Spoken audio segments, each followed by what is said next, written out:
Imagine this. A man named Sam, a dedicated employee, was juggling tasks like a circus performer. His desk, the stage, his work, the flaming hoops. Sam, our protagonist, was a maestro of multitasking, a virtuoso of versatility, but alas, he was caught in a concert of chaos. Each day, Sam would arrive at the office, a gladiator stepping into the corporate coliseum.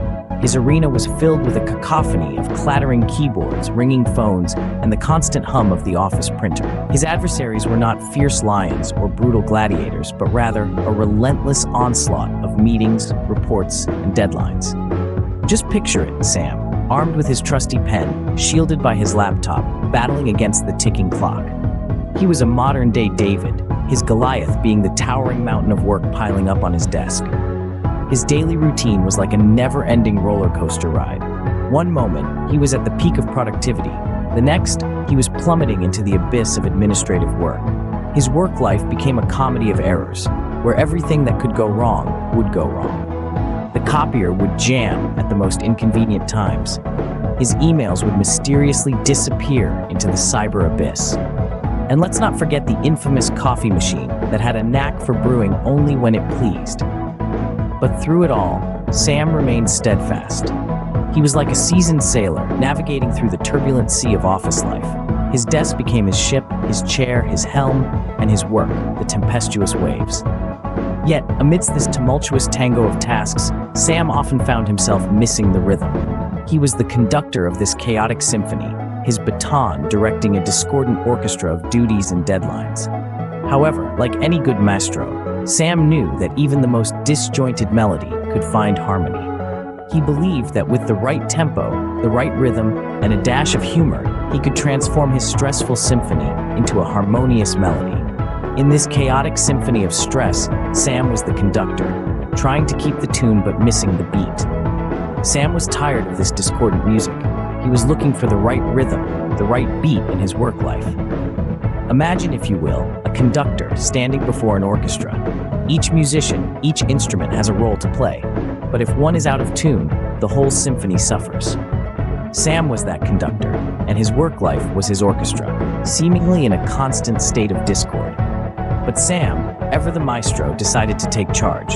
He started by decluttering his workspace. Each unnecessary item, each piece of clutter, was a note out of tune in his symphony. He removed the distraction, the noise, to make space for the harmony.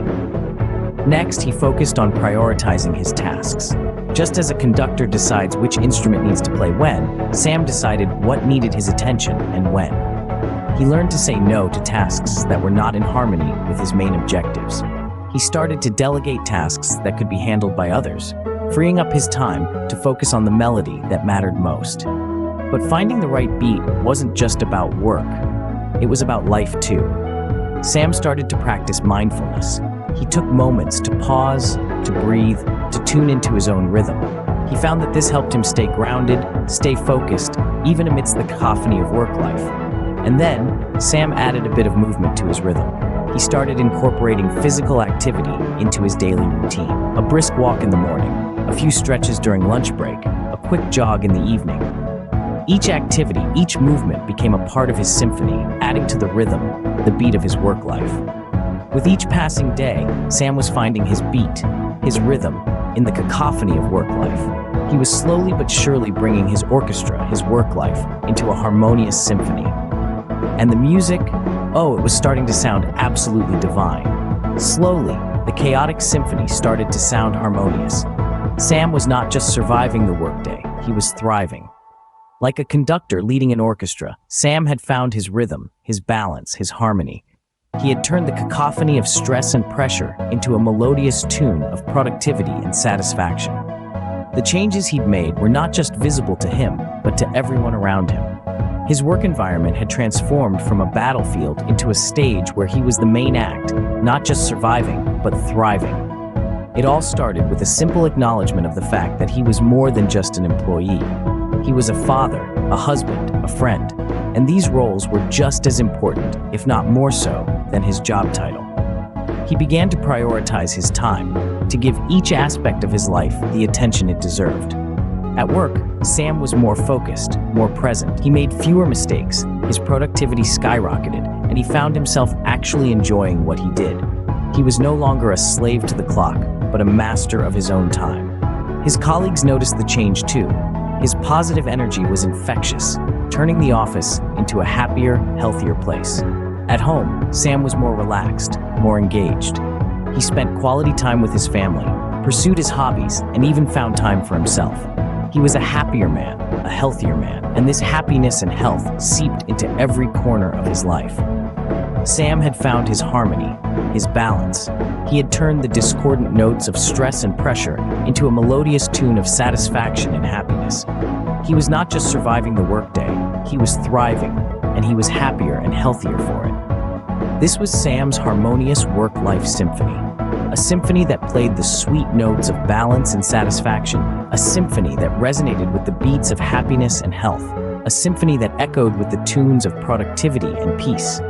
Sam had turned the discordant notes of his work life into a harmonious symphony.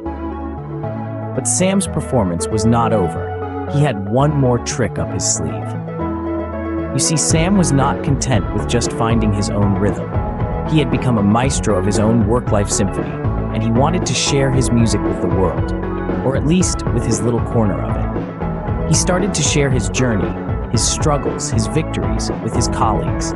He spoke of the stressful symphony that his life used to be, of the cacophony that almost drowned him. He spoke of how he found his beat, his rhythm, amidst the chaos, and he spoke of the harmonious work-life symphony that his life had become.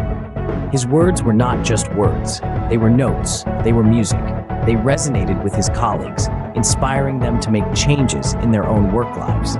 He became a motivational figure in his workplace, his music helping others to find their own rhythm.